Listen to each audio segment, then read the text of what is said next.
Go. And now presenting history's first mascot.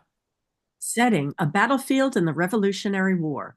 There is a substantial distance from the back lines and the front lines, and this conversation is happening in the back line. Characters: the mascot, General Westinghouse, Colonel Harpsichord, Squire Boy, Revolutionary War extras. Scene one: the back lines in the forest. Colonel Harpsichord, what say you? General Westinghouse, good news from the front lines. Are we finally pushing back the British? I would think after Bunker Hill, we'd be on the offensive against the Redcoats on the New England front. Oh, no, we're losing. But one of our Minutemen just came up with a sporting idea that is really going to improve morale. Well, initiative from the bottom has always been something I value. Tell me this soldier's name so I can offer him an additional stipend if his idea works. Oh, we can't do that. He insists on something called method acting, and his face is covered. He only wishes to be identified as the mascot. My good man, I'm not sure what this method acting or mascot is that you speak of. But as Voltaire says, selfishness is a great virtue. Let's meet this chap. Okay, he should be coming now. Mascot arrives into view.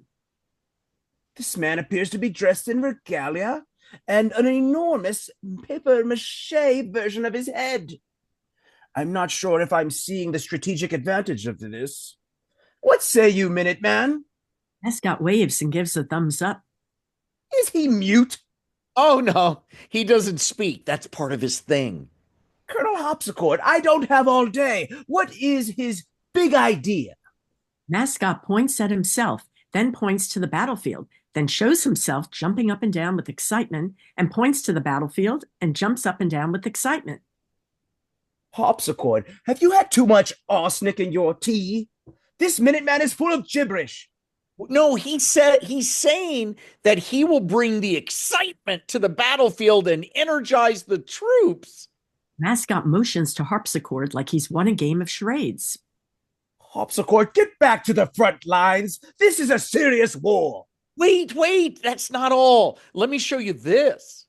Mascot shows up signs like Love Actually that say, give me an O, give me a U, give me an R, give me an M, give me an I, give me an L. That basically spells out our militia is the best. Then jumps up and down at the end.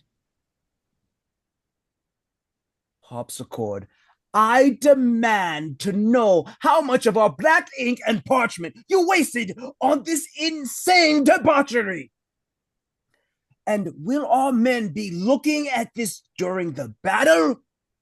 As in, they'll be looking away from the Redcoats. I hadn't thought of that. Harpsichord, I have always thought of you with great esteem, but now I'm thinking your wits as thick as Tewksbury mustard. I beseech you, General. There are many more things we can do with this mascot. How about this? See that cannon over there? What of it?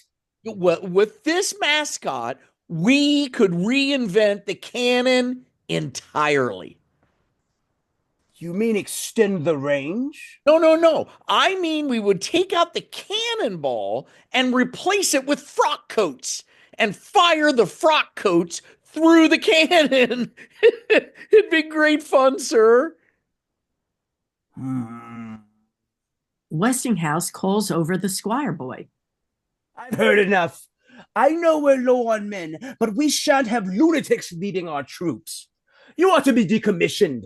Squire boy, I want you to escort the colonel here off the field and have him surrender his saber and uniform to you. Yes, sir, but have you considered? What? Speak up, boy.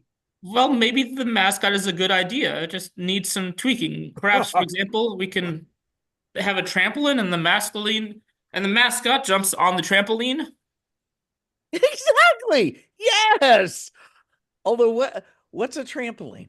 It's a catapulting device with springs that make one jump higher. If Ben Franklin hasn't invented it, I'm sure he'll get around to it.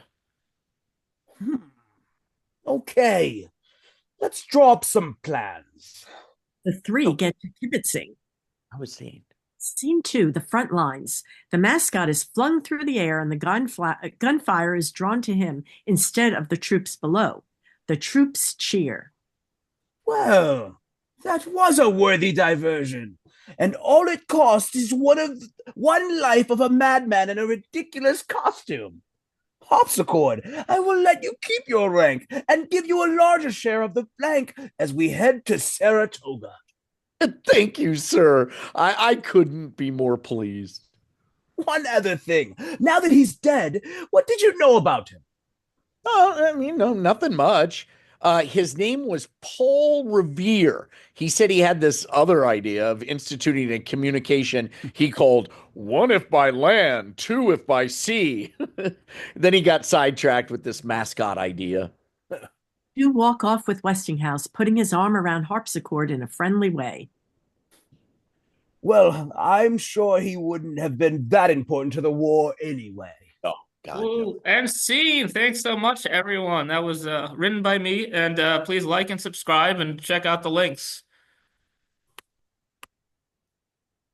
All right.